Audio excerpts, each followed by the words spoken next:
Ya, bola panas pembukaan draft RKUHP kini di tangan anggota Dewan pasca pemerintah menyerahkannya ke DPR untuk segera disahkan. DPR menyebut belum akan mengesahkan RKUHP, apakah akan kembali terbuka untuk publik pembahasan RKUHP dan membuka draftnya bagi masyarakat. Bagaimana kita melihat proses RKUHP ini, draftnya sampai kemudian sekarang sudah sampai di DPR. Kita akan diskusikan pada malam hari ini. Ada Bang Habibur Rahman, anggota Komisi 3 DPR RI, fraksi Partai Gerindra. Ada Mbak Bivitri Susanti, pakar hukum tata negara. Dan juga ada dari mahasiswa, ada Ari Martua, Presiden BEM Tanri Abeng University. Selamat malam, Bang Habibur Rahman, Mbak Bibip, dan juga Ari Martua. Selamat malam, Mas. Oke. Tampaknya ada gangguan komunikasi dengan Bang Habibur Rahman, jadi saya akan langsung ke Mbak Bibip terlebih dahulu. Mbak Bivitri, sekarang draft RKUHP sudah sampai di anggota DPR. Kita tahu cukup kencang narasi penolakan belakangan ini. Apa yang Anda lihat dari proses ini sampai sekarang sudah ada di DPR dan menunggu untuk disahkan? Ya, yang saya lihat dari siaran rapat kemarin yang jam 11 ya, kan sebenarnya belum ada keputusan yang fix apakah akan ada pembahasan ataukah langsung ketok palu. Karena kita punya catatan September 2019 dua RUU ditarik oleh pemerintah karena gerakan reformasi di korupsi. Yang satu RKUHP, satu lagi lembaga pemasyarakatan. Lembaga pemasyarakatan diputuskan untuk langsung ketok palu karena waktu ditarik memang tinggal ketok palu. Nah, tapi sesungguhnya itu keliru ya, tapi baiklah kita persoalkan sekarang RKUHP-nya. Yang menurut saya sebaiknya jangan diketok palu, karena kontroversinya masih sangat-sangat banyak. Nah, jadi yang kita inginkan sekarang adalah jangan buru-buru diketok palu, tapi dibahas dulu. Kalaupun mau dibatasi pembahasannya tidak 632 pasal, boleh, tapi jangan ditutup, jangan langsung tidak ada partisipasi dari masyarakat. Oke, sekali lagi mengapa Anda merasa perlu ini untuk kembali tidak langsung diketok palu meskipun Anda katakan sudah ada penolakan, tapi ini proses sudah cukup panjang dan pemerintah dan DPR juga mungkin merasa sudah cukup melibatkan partisipasi dari publik? Karena pasal-pasalnya itu kita harus sadari ini adalah induk dari semua peraturan pidana di negara ini. Mulai dari kekerasan seksual, penipuan, sampai tindak pidana korupsi, menginduknya pada akhirnya harus di KUHP. Jadi di situ kan diatur di buku satunya tuh ya, misalnya jenis hukuman tuh apa dan lain sebagainya. Jadi masyarakat semuanya harus betul-betul tahu dan bisa menerima. Nah, masalah prosentase yang mana yang menerima akhirnya harus ada ending, kita bisa setuju ya, karena ini pengambilan keputusan. Tapi bagaimanapun ruang deliberatifnya itu harus dibuka dulu gitu. Jadi kita semua memahami. Dan yang kedua juga harus diperhatikan RKUHP ini kan masalahnya masih banyak.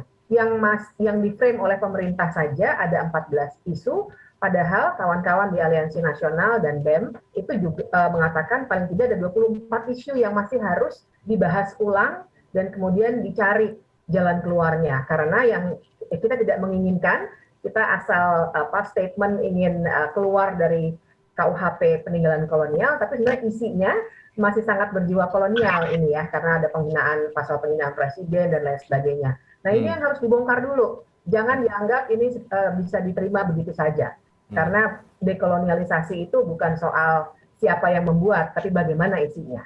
Oke, saya coba mendengarkan suara dari rekan-rekan mahasiswa ya. Ada Ari Martua di sini yang selama ini kita lihat juga BEM ataupun Aliansi Mahasiswa ini ikut mengawal dan menyatakan penolakan. Bagaimana teman-teman mahasiswa ini, Ari, melihat proses RKUHP dan sekarang sudah sampai di DPR diserahkan oleh pemerintah kemarin?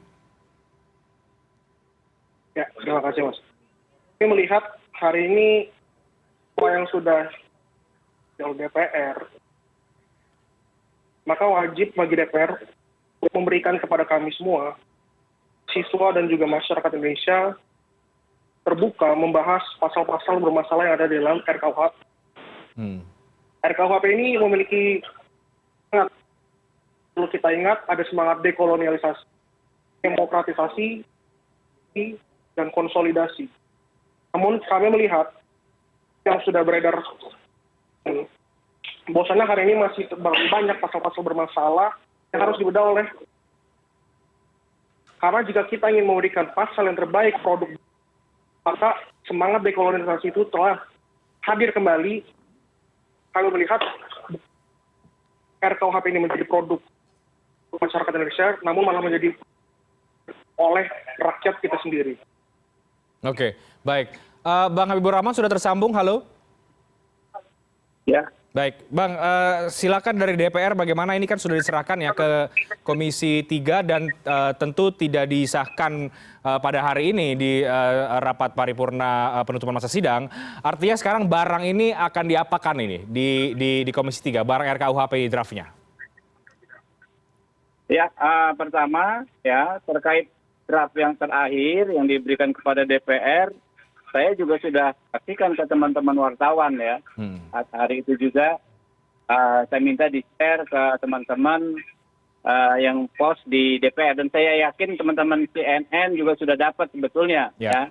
Jadi kalau bilang tidak transparan, saya pikir kami melakukan upaya semaksimal mungkin supaya transparansi itu terwujud. Dan apa juga yang ditutup-tutupi, gitu kan? Untuk apa juga ditutup-tutupi, kan nggak ada gitu loh.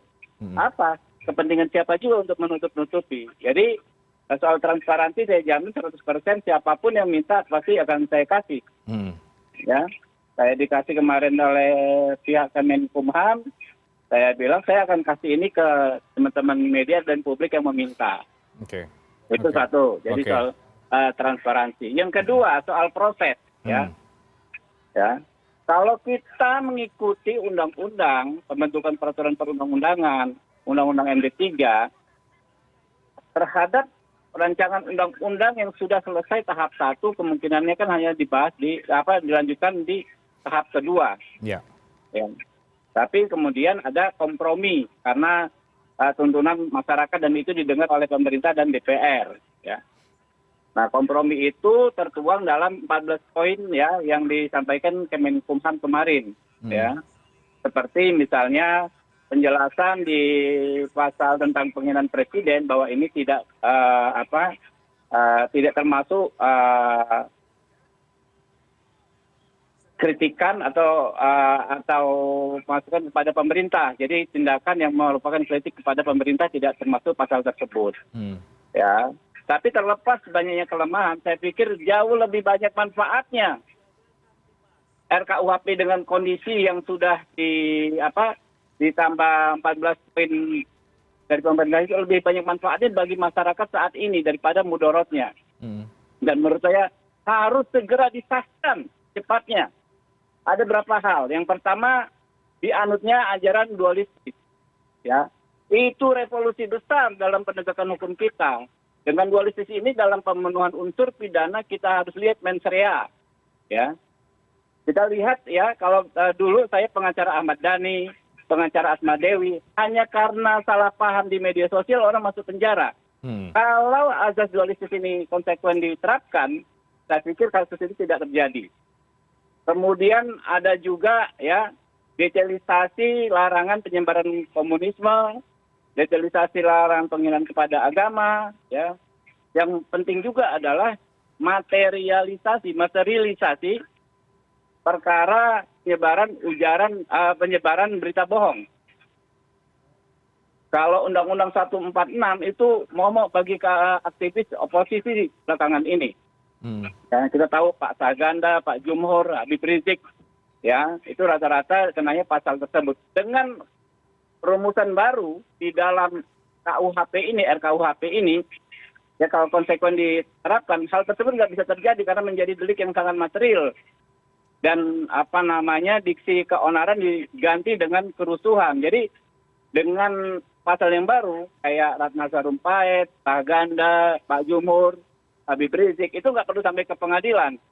Nah, saya pikir banyak hal-hal yang sangat baik ya dan harus segera diterapkan supaya nggak banyak lagi korban-korban seperti kemarin-kemarin. Jadi kalau teman-teman mempersoalkan yang namanya juga karya manusia, tentu ada kelemahan, ya silakan saja, nggak ada masalah ya. Tapi hal yang lebih baik perlu dan urgen untuk langsung diterapkan, terutama azas dualistik itu. Oke, perlu dan urgent langsung Iya. diterapkan. Ya, supaya nggak ada orang di penjara karena dituduh berita bohong yang deliknya sangat formil.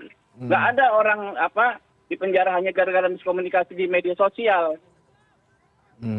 Oke, bahwa kemudian Jadi gini, ya, jadi baik. gini, saya ini ya sebelum di DPR saya pengacara banyak orang yang dijerat dengan ujaran kebencian tanpa melihat mens reanya karena redaksi di media sosial orang masuk penjara. Saya juga pengacara banyak orang yang dijerat dengan pasal berita bohong. Ya, bahkan saya sendiri ya pernah menjadi terlapor kasus berita bohong ini gitu kan. Karena deliknya sangat formil. Ya, kalau delik yang material sekarang ya harus benar-benar terjadi kerusuhan karena berita tersebut nggak akan kita bisa dilaporkan gitu loh. Oke, baik. Saya mau minta tanggapan dari Mbak Bivitri. Apa yang Anda ingin tanggapi, Mbak Bivit, dari tadi disampaikan Bang Habibur Rahman bahwa ini justru lebih banyak manfaatnya dan urgent dan segera harus disahkan sebenarnya? Ya, manfaat dan mudorot itu kan kalau kita melihat KUHP tidak bisa melihat 1, 2, 3 pasal. Kita harus ingat, publik yang menonton harus sadar bahwa KUHP ini memang 632 pasal. Nah, yang lagi dipermasalahkan oleh Aliansi Nasional misalnya 24 pasal. Kalau mau pakai persentase itu artinya 3,8% dari 632 pasal. Ya. Tapi kan kita tidak race to the bottom ya. Kita tidak menginginkan bahwa kita terima aja lah dulu gitu kan, bukan seperti itu. Karena ini adalah proses yang harusnya deliberatif. Jadi secara keseluruhan kita harus lihat masih ada nih 24 pasal yang bermasalah. Bahkan di beberapa bagian soal penghinaan presiden, kemarin saya diskusi juga dengan salah satu perumus dari pihak pemerintah yang mengatakan sudah ada perubahan di bagian penjelasan misalnya. Nah, tapi itu pun sesungguhnya masih banyak yang bisa dikritik, apalagi di bagian penjelasan ya, bukan di batang tubuh. Nah, jadi saya kira kita harus melihatnya secara keseluruhan dan implikasi-implikasi yang mungkin timbul. Jangan lupa, semua bisa kena ya dengan KUHP ini.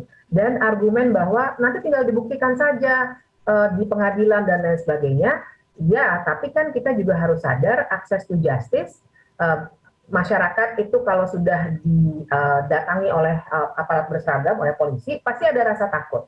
Kalau ada pengetahuan bahwa hal-hal seperti ini bisa dijerat pidana, rasa ketakutan itu akan muncul. Dan kemudian juga tidak semua orang bisa bayar advokat mahal-mahal misalnya untuk ke pengadilan. Bayangkan kalau yang kena tukang bakso yang sudah dihina ya dan lain sebagainya gitu ya. Itu juga tidak mudah untuk misalnya membayar advokat untuk datang ke pengadilan. Nah, karena itu kita tidak boleh membuat suatu KUHP yang secara keseluruhan memang masih menimbulkan tekanan-tekanan orang untuk menyampaikan pendapat. Dan menurut saya RKUHP yang sekarang ini saya sudah baca, sudah diunggah juga oleh kawan-kawan Aliansi Nasional, bisa dibuka reformasi KUHP, itu saya sudah baca dan saya melihat sebenarnya secara umum tekanan untuk kebebasan berpendapat itu masih ada. Dan ada hal-hal yang masih bisa kita pertanyakan soal misalnya mengapa kalau penghinaan terhadap presiden itu harus diatur secara khusus, baiklah itu delik aduan, kemudian ada penjelasan tadi ya, kritik boleh, tapi kritiknya juga harus konstruktif loh. Gimana tuh memahami apa itu kritik yang konstruktif? Karena pada dasarnya kita berbicara soal lembaga kepresidenan secara hukum tata negara, bukan orang per orang. Kalau orang per orang misalnya presidennya mengalami merasakan kehinaan, apakah dia bisa melaporkan ke polisi? Bisa, ada pasalnya juga, tapi tidak dengan melingkupi secara khusus sebuah lembaga kepresidenan ataupun pejabat pemerintahan. Misalnya itu. Nah, belum lagi pasal-pasal yang terkait dengan kalau ada aksi turun ke jalan yang kemudian menimbulkan huru-hara, juga ada ancamannya. Lagi-lagi ada detailnya. Saya tidak berkehendak membahas satu persatu ya, karena kita bisa berdebat secara hukum. Tapi keseluruhan ininya yang diciptakan ketakutan akan kebebasan berpendapat itu yang terutama karena sudah terbukti bahwa dalam pelaksanaannya banyak sekali pasal seperti ini yang akhirnya membungkam orang-orang yang ingin melancarkan kritik yang sebenarnya bagus sekali dalam demokrasi. Oke. Tapi di luar tadi apa yang disampaikan, kalau sekarang kita bicara soal transparansi, artinya sudah tidak jadi masalah lagi ya Mbak Bibip, karena draftnya Anda juga mungkin sudah melihat dan juga tadi Bang Habibur Rahman mengatakan ini sudah dibagikan juga kepada masyarakat. Artinya sampai di situ soal transparansi dibuka ke publik sudah tidak menjadi isu. Transparansi sudah tidak menjadi isu. Teman-teman NGO sudah menaikkan juga bisa diunduh secara gratis, semua orang bisa buka. Cuma yang tadi saya masih masalahkan adalah prosesnya.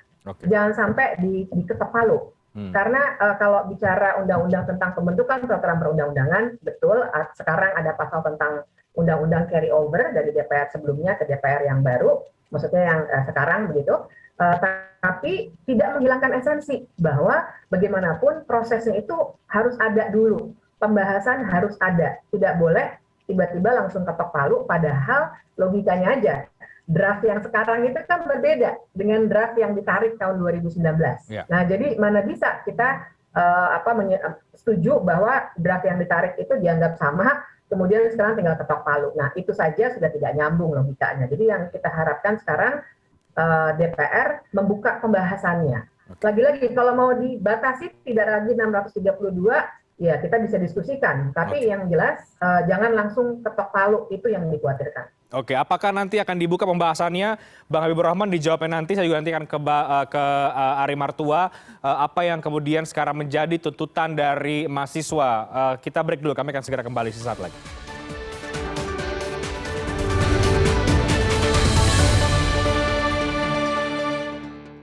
Saya ke teman-teman BEM, Ari tadi sudah dengar juga penjelasan dari Bang Habibur Rahman dari Komisi 3 DPR RI dan juga dari Mbak Bivitri. Jadi sekarang apa yang menjadi perhatian dari teman-teman BEM mahasiswa soal RKUHP ini? Apakah tuntutannya masih sama? Kalau soal transparansi sudah dibuka, apa yang kemudian sekarang menjadi poin yang disoroti oleh rekan-rekan BEM?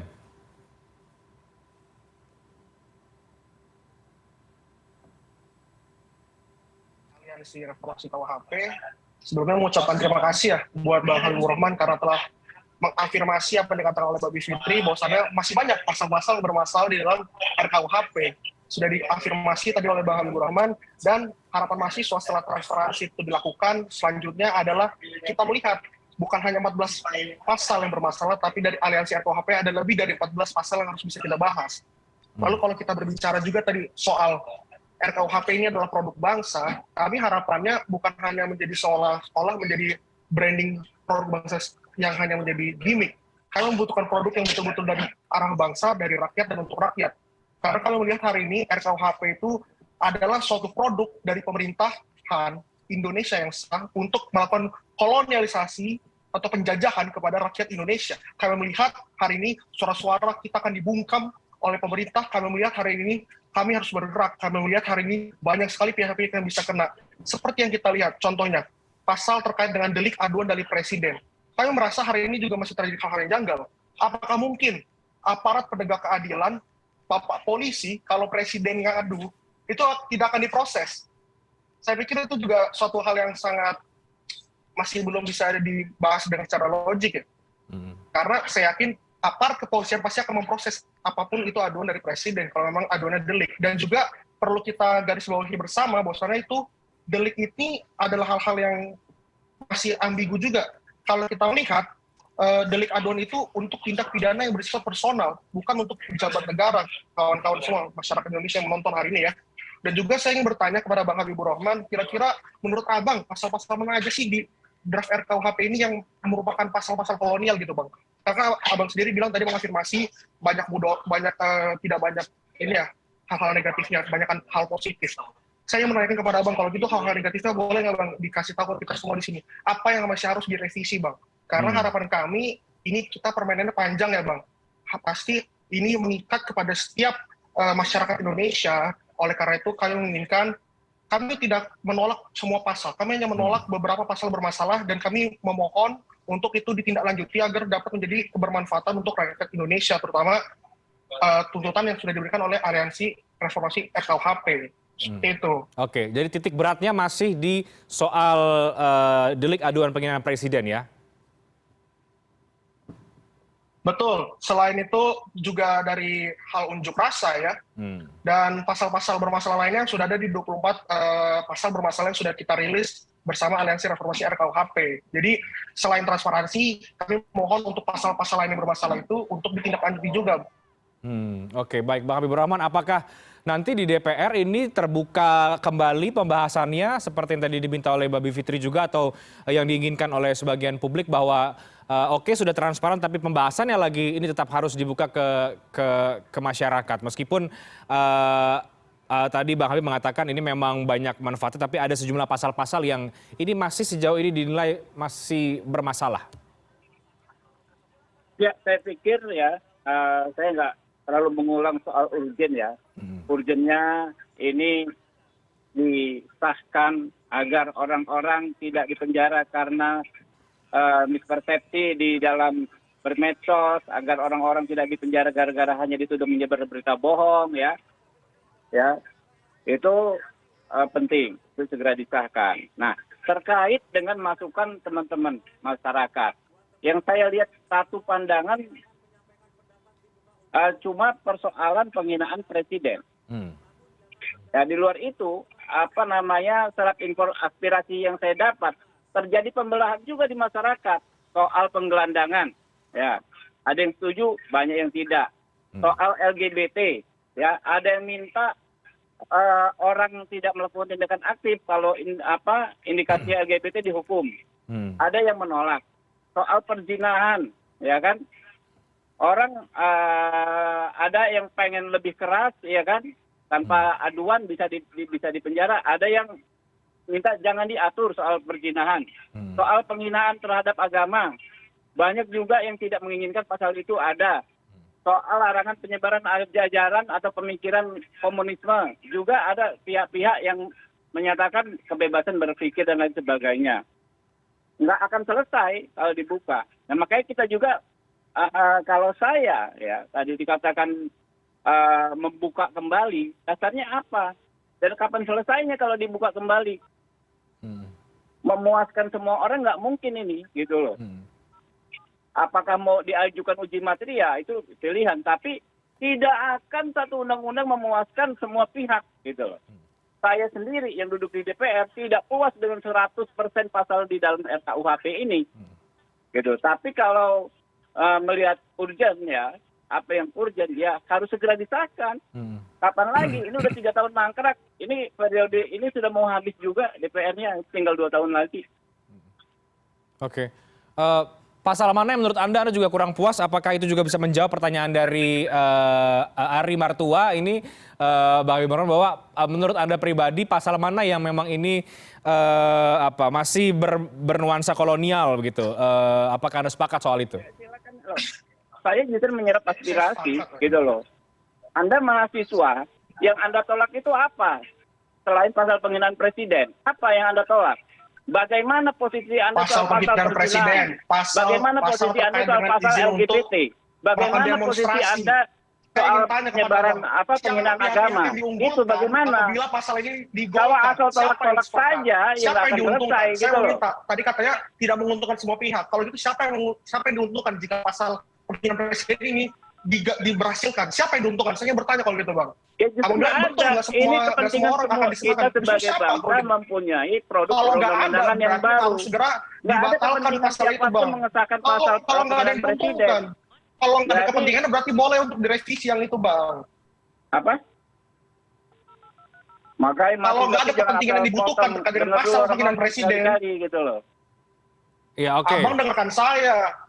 Kita mahasiswa nggak pernah didengar, Bang. Bukan pernah dengar gimana? Ini Anda tahu nggak soal pasal penyebaran berita bohong? Anda tahu nggak soal pasal kita fokus dulu, Bang. dualistik yang dia komodir gitu loh. Kita fokus ke tuntutan, Bang. Kita fokus ke 24 tuntutan dulu aja, Bang. Ya 24 yang mana? Apa saja? Coba Anda bacakan. Ya boleh, Abang. Salah satunya, saya minta gak usah ke 24-nya. Salah satu aja, terkait dengan pengaduan penghinaan presiden. Tadi Abang bilang nggak semua pihak mengingat pasal ini. Kalau gitu siapa yang diuntungkan jika pasal ini diberhasilkan, Abang-abang? Oke, baik. Ari. Kalau tidak ada yang diuntungkan, apa salahnya untuk tidak dibatalkan? Ya. Harus diedukasi juga. adik-adik mahasiswa ini soal parlemen. Ya, Ya, kan? tolong nggak diedukasi Bang, sini Bang. Nah, Coba tolong saya Bang. Oke. boleh bicara nggak? Ya, Ari ditahan dulu, silakan Bang Habibur Rahman. Nah, ya kan? Tidak semua anggota DPR ya, tidak semua menyetujui 100% ketentuan dalam RKUHP ini. Tapi demi kepentingan yang lebih besar, menurut saya, kami, ya, saya Habibur Rahman dari fraksi Gerindra, meminta untuk segera disahkan apapun pasal yang ada saat ini, termasuk kalau toh ada pasal penghinaan presiden. Karena banyak yang lebih urgent, yang lebih penting untuk segera diselamatkan, yaitu pasal yang paling populer digunakan, penyebaran berita bohong, ya, dan implementasi penyebaran ujaran kebencian tanpa merujuk kepada mens rea, pada sikap batin. Itu yang tiap hari ada. Saya menerima ratusan pengaduan tiap hari soal itu. Oke, baik. Saya ke Mbak Bivitri dulu. Mbak Bivitri, Mbak Bibip menyambung tadi sampaikan juga oleh Ari ya, dan juga Bang Habibur Rahman, bahwa kalau tadi Bang Habibur Rahman juga menyoroti bahwa sebenarnya juga di masyarakat memang terbelah juga, bahwa ada yang mendukung beberapa pasal, ada yang kemudian mengkritik dan menyoroti bahwa tidak semua kemudian ini bisa memuaskan semua pihak. Anda melihat soal pro kontra yang terjadi ini bagaimana, dan kalau kemudian ini terus ditunda, concernnya adalah kapan kemudian ini kemudian bisa disahkan?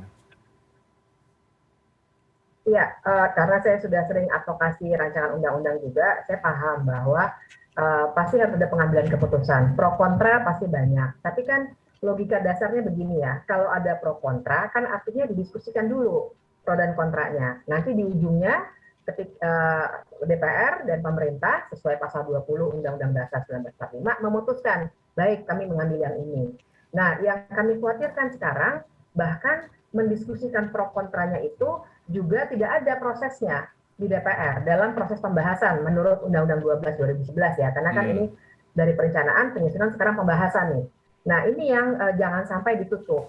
Kayaknya ada perbedaan persepsi, ada kekhawatiran besar sekali barangkali dari DPR dan juga dari pemerintah bahwa yang namanya mendiskusikan pro kontra itu perlu waktu 3, 5, 10 tahun. Padahal kita juga sudah melihat di banyak undang-undang lain, misalnya ya, yang sangat kontroversial juga kan Undang-Undang TPKS. Waktu itu terus terang terbukanya hanya 6 hari loh. Tapi apa yang terjadi ketika itu, semua energi kawan-kawan yang mengadvokasikan dengan pro kontranya, yang kontra kan juga banyak ya, itu habis ke dalam proses memberikan substansi masukan. 6 hari selesai. Gitu. Jadi jangan takut dulu dengan mendiskusikan pro dan kontra ini. Dan kemudian kalau berbicara kapan lagi, jangan lupa misalnya Undang-Undang Perlindungan Pekerja Rumah Tangga 18 tahun nyangkutnya di DPR. Dan kemudian RUU TPKS tadi 8 tahun begitu ya. Jadi masalah berapa tahun dan lain sebagainya memang relatif. Kita bisa perdebatkan itu. Tapi ruang diskusinya itu jangan kan nggak logis kalau kita bilang memang ada pro kontra. Kalau itu kita cuekin aja, kan nggak begitu. Memang ada pro kontra, kalau begitu kita diskusikan dulu. Kemudian di ujung ya silakan ambil keputusan. Toh memang secara konstitusional proses pengambilan keputusan itu dimiliki oleh DPR dan pemerintah. Tapi ruang deliberatifnya itu yang harus ada dulu. Jangan ditutup duluan, apalagi kemudian dengan mengatakan bahwa ya udah yang nggak setuju bawa aja ke Mahkamah Konstitusi. Nah, bukan sistem politik seperti itu kan sebenarnya yang sudah kita sepakati secara prinsip ya, secara bersama-sama apa yang harus dilakukan dalam sebuah proses legislasi. Nah, jadi ruangan ini jangan ditutup dulu. Pokoknya kita harus cepet-cepet nih. Kapan lagi? Bukan begitu. Saya kira narasi yang harus kita kedepankan. Tapi kita buka dulu 24 isu itu, Ibu dan Bapak sekalian, sebenarnya kan sudah cukup banyak beredar, sudah disampaikan juga ke pemerintah maupun beberapa fraksi gitu ya. Tinggal dilihat lagi. Argumennya ada nggak? Ada semuanya. Kebetulan memang BEM teman adik-adik mahasiswa ini bersama-sama dengan beberapa organisasi pemerintah, kami risetkan, kami buatkan studi banding dan lain sebagainya. Jadi semuanya sebenarnya substantif. Nah, juga dari diskusi seperti ini tentu saja kita semua mengharapkan ada kesetaraan. Saya kira juga tidak layak ya, tidak patut kalau kemudian pemerintah maupun anggota DPR selalu menganggap kritik yang bukan dari orang hukum atau orang hukum yang lagi belajar hukum belum lulus masih jadi mahasiswa itu selalu bodoh-bodoh, kan nggak juga. Ada kritik nih yang harus didengar dulu didiskusikan. Kalau nanti keliru, seperti kata Ari tadi, ya udah kita ajari aja. Ini keliru loh cara melihatnya. Tapi kalau menutup duluan, kita perdebatkan secara teknis hukum, ya tentu saja ada lagi ruangnya gitu ya, karena teknis hukum toh tidak semua orang juga bisa mengikuti perdebatannya. Tapi secara inti, argumen intinya mengenai 24 isu bermasalah di KUHP, itu memang sudah disusun dengan baik. Gitu. Tinggal itu tadi, buka ruangnya, kemudian mari kita diskusikan sama-sama. Kalau nanti di ujung ambil keputusan, masih ada lagi yang kontra, ya nggak apa-apa. Tapi diskusikan dulu. Nah itu yang sampai sekarang kita masih belum terang nih, mau diapakan. Jangan sampai tinggal ketok palu kayak undang-undang lembaga pemasyarakatan hari ini, ketok saja ya, tidak ada pembahasan lagi. Itu tidak kita inginkan. Oke, jadi sampai berapa lama kemudian ruang ini menurut Anda bisa dibuka? Karena ini ada 632 pasal, meskipun sudah terkerucut ya, sudah mengerucut pasal-pasal yang kontroversial, tapi kalau karena ini perdebatannya cukup kencang, artinya itu bisa kemudian berlarut-larut, Mbak Bivitri? Ya, berapa lamanya saya kira itu bisa disepakati dalam sebuah keputusan politik gitu. Yang penting dan saya kira kita nggak punya ukuran secara hukumnya nggak ada. Nggak ada kayak tadi ya, RUU PPRT itu 18 tahun gitu. Nah, jadi disepakati saja, yang jelas janganlah diputuskan dalam rapat tertutup internal di DPR, apakah mau lanjut atau tidak, tapi putuskanlah supaya misalnya kita beri target sampai kapan begitu ya, sekian bulan untuk membahas, atau sekian minggu apapun keputusan politiknya. Tapi yang jelas terbuka semuanya, bahkan untuk memutuskan, karena kemarin begitu dalam rapat di DPR, keputusannya akan dibuat di rapat internal, yang kami khawatirkan tertutup, jadi kami juga tidak bisa tahu apa sih argumen dari masing-masing orang yang ingin lanjut ataupun langsung ketok. Oke. Gitu. Kita tanyakan ke Bang Habibur Rahman, tapi setelah jeda, jadi mengapa ini dibahas di internal dan seperti apa di internal masing-masing fraksi melihat draft ini? Kita akan segera kembali sesaat lagi.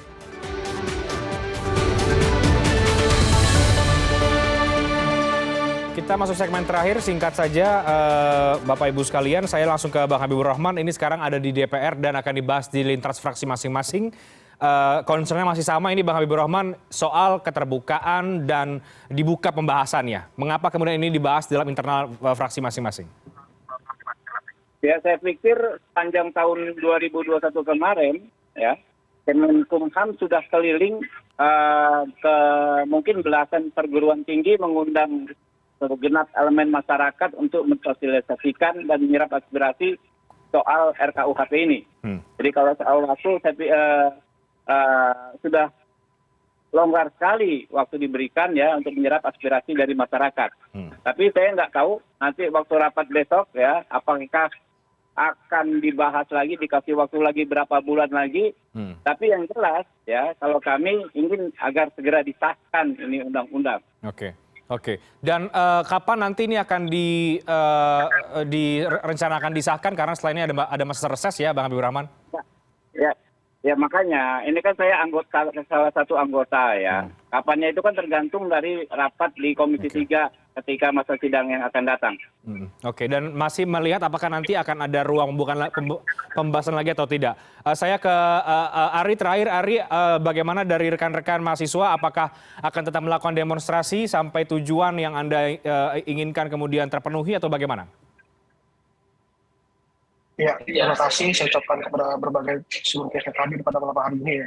Tentunya kami berharap partisipasi bermakna terkait dengan pembahasan pasal-pasal bermasalah ini akan terus dibahas terbuka ya, secara transparan sehingga kita mendapatkan hasil yang maksimal, dan juga terkait dengan sikap mahasiswa terhadap berbagai pasal-pasal yang bermasalah dalam draft RKUHP ini akan kami terus perjuangkan sampai dengan pasal-pasal tersebut tidak lagi menjadi pasal-pasal dapat mendiskreditkan hak-hak rakyat Indonesia dan tidak lagi menjadi pasal-pasal untuk mengkolonialisasi Indonesia.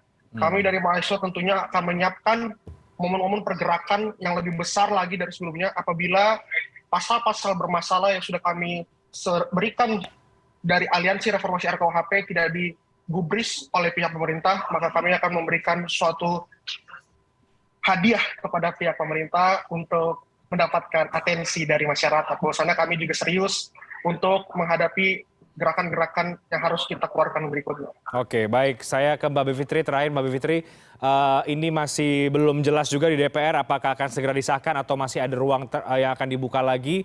Tapi sekali lagi soal keterbukaan ini masih menjadi perhatian Anda dan tentu ini Anda berharap ke depannya akan dibuka ruang diskusi lagi sebelum ini akan diketok palu. Catatan saya begini, saya kira ada baiknya DPR maupun pemerintah tidak mempersonifikasi RUU ini. Jadi don't take this personally gitu. Kita semua paham banyak sekali para pakar guru besar pidana yang terlibat dalam penyusunan RUU ini, ataupun juga ada keinginan supaya ada legacy dan lain sebagainya. Tapi juga penting bagi sebuah undang-undang, apalagi ini KUHP, untuk punya legitimasi politik yang kuat. Nah, paling tidak pertimbangkanlah itu supaya jangan sampai nanti kita buru-buru punya KUHP, tapi bukan hanya terus-menerus dilawan di Mahkamah Konstitusi, tapi kan bisa jadi nanti ada perlawanan-perlawanan lanjutan ataupun ketidakpatuhan, ataupun ada hal-hal yang sifatnya kacau dalam pelaksanaannya karena legitimasi politiknya sangat minimal, bahkan hampir tidak ada, kecuali dari para ahli hukum pidana. Padahal yang akan kena KUHP ini bukan para ahli saja ya, tapi semuanya bisa kena gitu. Legitimasi ini yang harus didapatkan. Oke, kita lihat bagaimana nanti bola panas RKUHP ini seperti apa bergulir ke DPR dan tentu semoga apa yang sudah kita bahas pada malam hari ini bisa menjadi poin-poin masukan dalam proses pengesahan RKUHP ini. Terima kasih banyak Ari Martua, terima kasih banyak Mbak Bivitri Susanti dan ada Bang Habibur Rahman juga dari Komisi 3 DPR RI. Terima kasih, selamat malam, sehat selalu.